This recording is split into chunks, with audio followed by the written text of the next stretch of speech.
I'm David Mendel with the August 2009 MLS Market Update from HAR. Joining us, as she does each month at this time for these reports, is our 2009 HAR Chair, Vicki Fullerton. Welcome again, Vicki. Hello, it's good to be back in Houston. You've been traveling the country and really getting a first-hand look at how some markets and other places are pretty distressed right now, and so we have a lot in Houston, Texas to be grateful for. I have. I've been coast to coast, literally. I was in San Francisco, then went to New York, and just came back from Dallas for the TAR meeting. So I've got a good cross-sectional view of what's going on out there in Houston right now.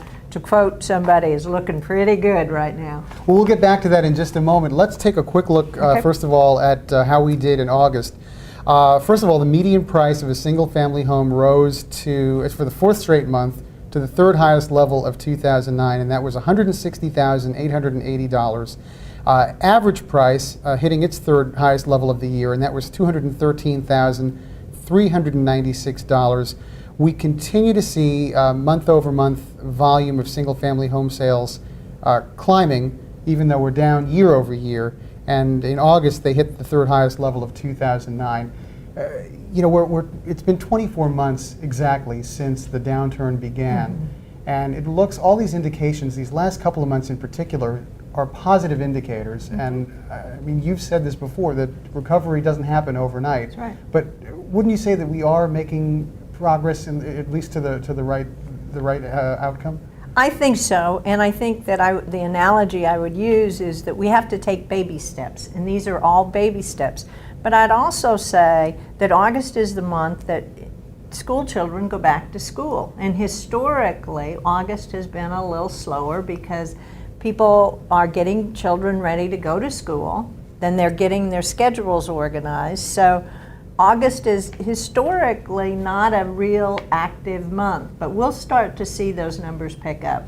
Well, unfortunately, there was enough volume to Right. to make up for whatever foreclosure activity we saw, because foreclosures compared to July were flat. They continue to make up just about 16%, and you'll recall that in January they peaked at about 34%. So that's still good news. And with that, let's segue to what you've seen in some of these other real estate-related conferences you've attended in terms of what's going on elsewhere. Well, the two statistics that were most glaring to me was the statistic reported in Phoenix, Arizona, that 90% of all of the closed sales were either foreclosures or short sales. And in Las Vegas, Nevada, between 80 and 90%, about 85%, which is 8.5 out of every 10 closings, were short sales or foreclosures. So when you look at our market at 16% foreclosures and our numbers down a smidgen, we're doing very well considering what's going on nationally. Right, right. Well, and we can only hope for continued improvement. Again, we're 2 years since the downturn began.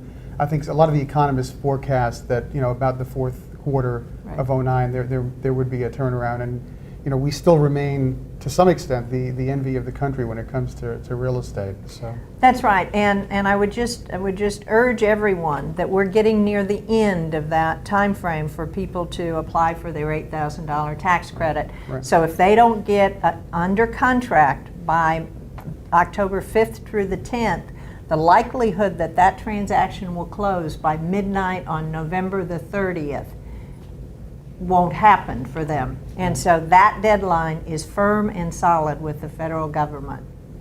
when you and I get together again next month to look at September, it'll be an interesting report because we'll be comparing to the month of Hurricane Ike. Yeah. And I think all bets are off because we know that Ike devastated the area in many aspects. Certainly real estate was one of those. A lot of our realtor members were out of business for several weeks because of property damage, power outages, things like that. So it'll be interesting to see what that looks like. And we'll be back at that time with the September numbers. Along with HAR Board Chair Vicki Fullerton, I'm David Mendel.